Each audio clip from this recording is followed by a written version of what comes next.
diameter seat fill up हो जाता है और बाहर चक्रा में कोई लेख है कि गुलाम नरसिंह देव ने इस सूर्य मंदिर का निर्माण करवाया था।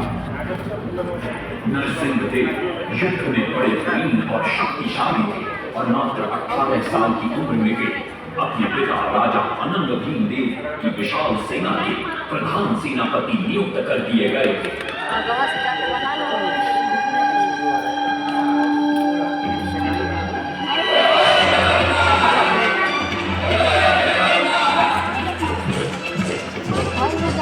सेनापति बनने के बाद नरसिंह देव ने अपने कुशल नेतृत्व से दक्षिण के कई आक्रमणकारी राजाओं को युद्ध में हराया।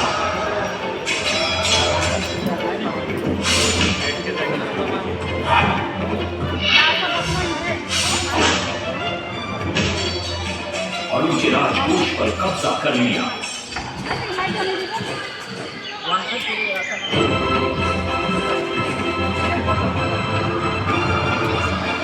तत्पश्चात उन्होंने विजय गोंडा, जिसे आज हम वारंगल के नाम से जानते हैं,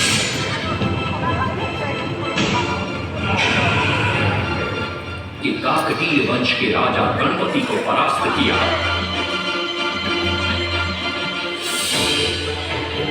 और उनके राजकोष पर भी कब्जा कर लिया। 3 वर्षों तक निरंतर युद्ध के पश्चात जब वे बहुत सारी धन संपदा लेकर घर लौटे तो राजमहल में उनका भव्य स्वागत हुआ।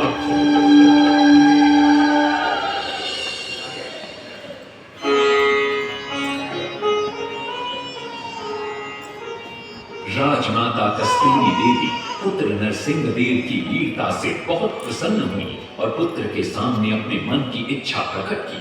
कहा, तुम्हारे पिता ने शंख क्षेत्र पुरी में भगवान जगन्नाथ का भव्य मंदिर बनवाया है। मैं चाहती हूँ कि तुम पद्म क्षेत्र कोणार्क में उससे भी भव्य और विशाल सूर्य मंदिर बनवाओ। किंतु नरसिंह देव माता से प्रति प्रश्न करते हैं, सूर्य मंदिर ही क्यों, और वो भी कोणार्क में? तब राजमाता कस्तूरी देवी बतलाती है, द्वापर युग में भगवान श्री कृष्ण के पुत्र सांब बड़े ही सुंदर और सुकुमार थे। वो नारद मुनि को चिढ़ाया करते थे।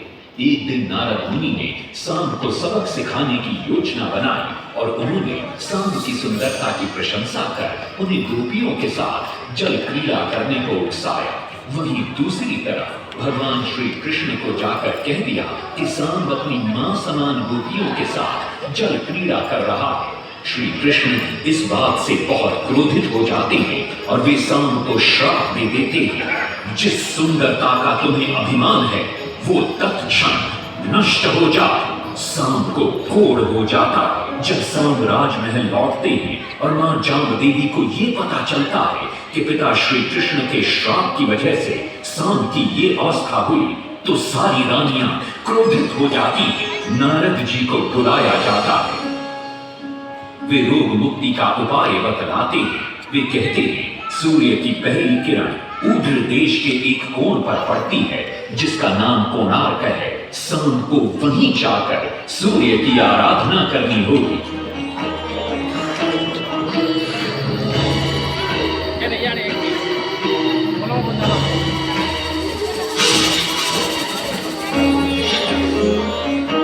बहुत ही लंबी और कठिन यात्रा के पश्चात सांब अपने सैनिकों और सेवकों के साथ कोणार्क की चंद्रभागा नदी के तट पर पहुंचते हैं और नित्य प्रातः स्नान के बाद सूर्य की आराधना आरंभ करते हैं।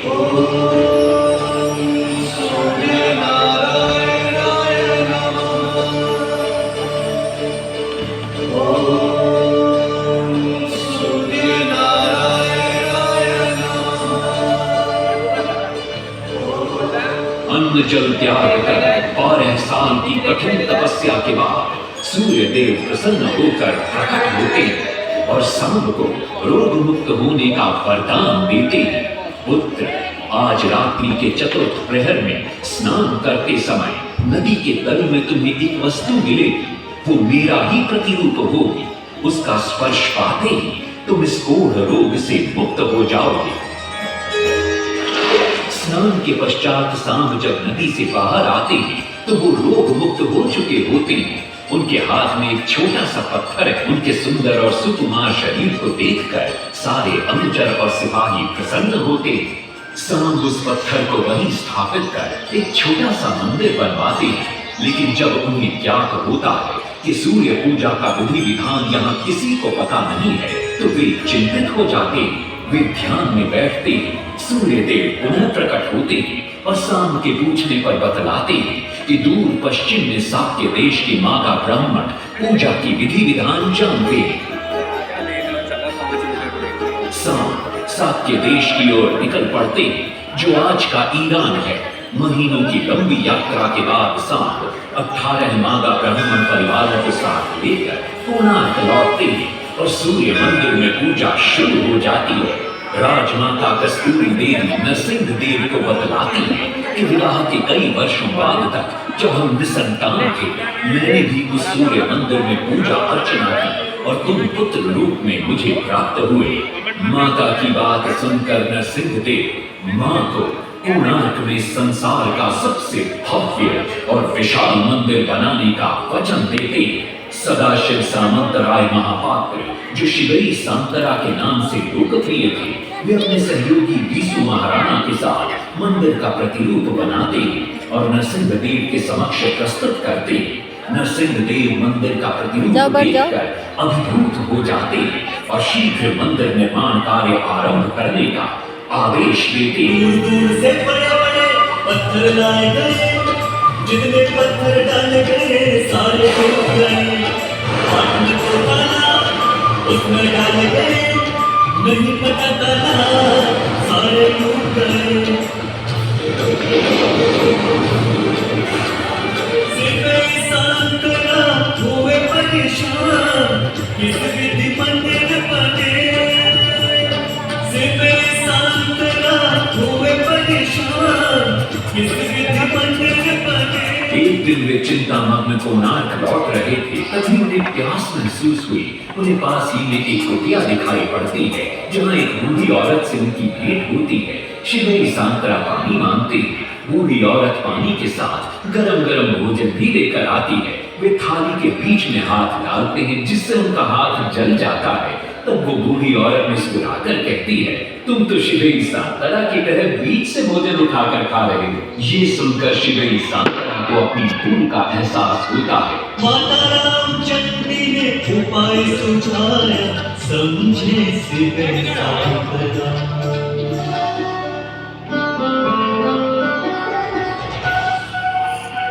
तत्पश्चात वो किनारे से पत्थर डलवाना शुरू करते हैं और मंदिर निर्माण का कार्य तेजी से आगे बढ़ने लगता है। 1200 शिल्पियों ने 12 वर्ष में मंदिर बनाया। घोड़े साथ सजा कर रथ में समय का चक्र बताया।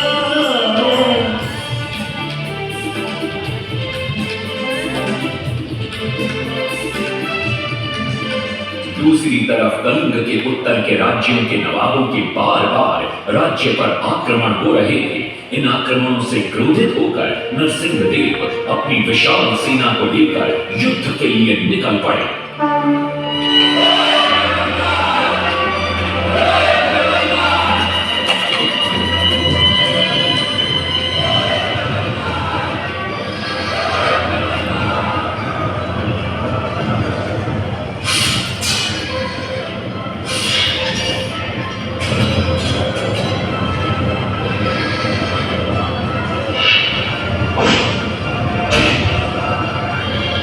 शक्तिशाली गौड़बंग के नवाबों को भी युद्ध में परास्त कर दिया और उनसे प्राप्त सारा धन अपने कब्जे में लेकर सूर्य मंदिर के निर्माण कार्य में लगा दिया। 1200 कारीगरों के अथक प्रयास से 12 साल बाद विशाल और भव्य सूर्य मंदिर बनकर तैयार हुआ। उस समय के लोगों में वास्तुशास्त्र, ज्योतिष शास्त्र और खगोल शास्त्र का जो ज्ञान था उसे देखकर आज के बड़े बड़े वैज्ञानिक भी आश्चर्यचकित रह जाते। कई प्रयासों के बाद भी मंदिर के गुंबद पर कलश स्थापित नहीं हो पा रहा था। क्रोधित नरसिंह देव ने आदेश दिया कि कल प्रातः काल तक यदि कलश स्थापित नहीं हुआ तो सबके सर धड़ से अलग कर दिए जाएंगे। सभी शिल्पकार घोर चिंता में डूब जाते।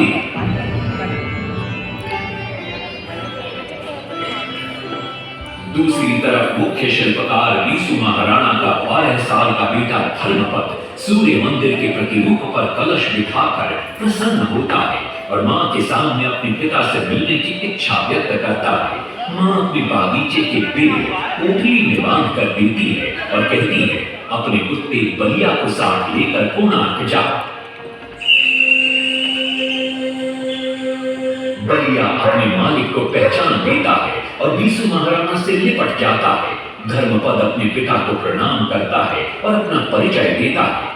सबको चिंता में देखकर वो अपने पिता से इसका कारण पूछता है। कारण जानकर धर्मपद कहता है, अगर आप आज्ञा दें तो मैं मंदिर के गुंबद पर कलश स्थापित कर सकता हूं। श्री सांतरा धर्मपद को अनुमति दे देती। धर्मपद गुंबद पर चढ़ जाता है और कुछ ही समय के प्रयत्न के पश्चात वो कलश को स्थापित करने में सफल हो जाता है। गुंबद पर कलश स्थापित होते ही नीचे गर्भगृह में चारों दिशाओं में लगे चुंबकों के आकर्षण से सूर्य महाप्रभु की मूर्ति शून्य में स्थापित हो जाती है। सब धर्मपद को कंधे पर बिठाकर खुशी से नृत्य करने लगते हैं। तभी कुछ कारीगर इसका विरोध करते हुए कहते हैं, अगर सुबह राजा को ये पता लग गया कि इस बच्चे ने कलश को स्थापित किया है तो किसी का बचना संभव नहीं है, इसलिए धर्मपद को मरना होगा। इस बात से श्री सांतरा बड़े क्रोधित हो जाते हैं। भीषण वाद विवाद छिड़ जाता है। ये सब देखकर धर्मपद गहरी चिंता में पड़ जाता है और वो सोचता है कि यदि मेरे जीवित रहने से इन सब का सर काट दिया जाएगा तो इससे अच्छा है कि मैं आत्म बलिदान कर दूं ताकि सबके प्राण बच जाएं। और उसी पल धर्मपद नवनिर्मित सूर्य मंदिर के शिखर पर चढ़ जाता है।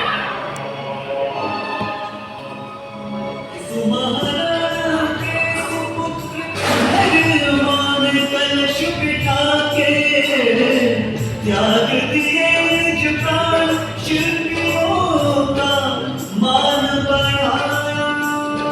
वास्तु शास्त्र के अनुसार बना सूर्य मंदिर। सूर्य उत्तरायण हो या दक्षिणायण हो, सूर्य उदय के आज भी पहले किरण पड़ते प्रभु के ऊपर।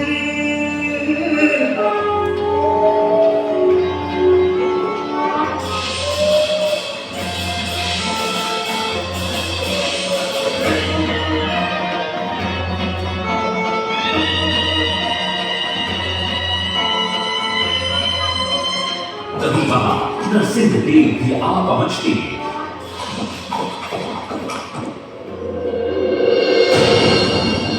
और सूर्य महाप्रभु को शून्य में स्थापित देख वे भी आनंद से भर जाते हैं और श्री सांतरा की पूरी पूरी प्रशंसा करते हैं। वो ये भी घोषणा करते हैं कि माघ शुक्ल पक्ष की सप्तमी को मंदिर की प्राण प्रतिष्ठा की जाएगी। लेकिन श्री सांतरा कहते, राजा तिथि तो अच्छी है लेकिन मंदिर की प्राण प्रतिष्ठा के लिए ये शुभ नहीं है। किंतु राजा अपनी बात पर अड़ जाते। श्री सांतरा को दुख होता है और कोई वाद विवाद किए बिना वे हमेशा के लिए वहां से चले जाते।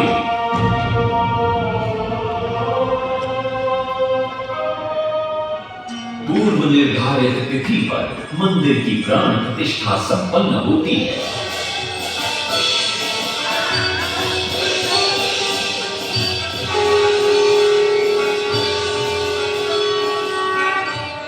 लेकिन कुछ दिनों बाद अमंगल होना शुरू हो जाता है।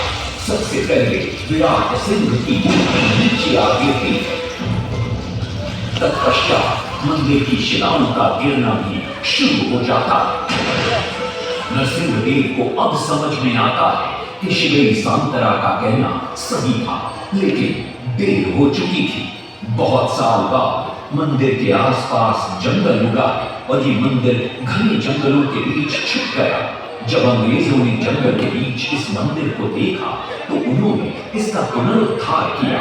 आज आप उसी विशाल मंदिर के भग्नावशेष देख रहे हैं। ये है इस प्रसिद्ध मंदिर की कथा। अब इस कथा में कितनी सत्यता है और कितनी कल्पना है, ये तो किसी को नहीं मालूम, लेकिन ओडिशा की जनश्रुतियों में यही कथा विद्यमान है। बंद कर दो।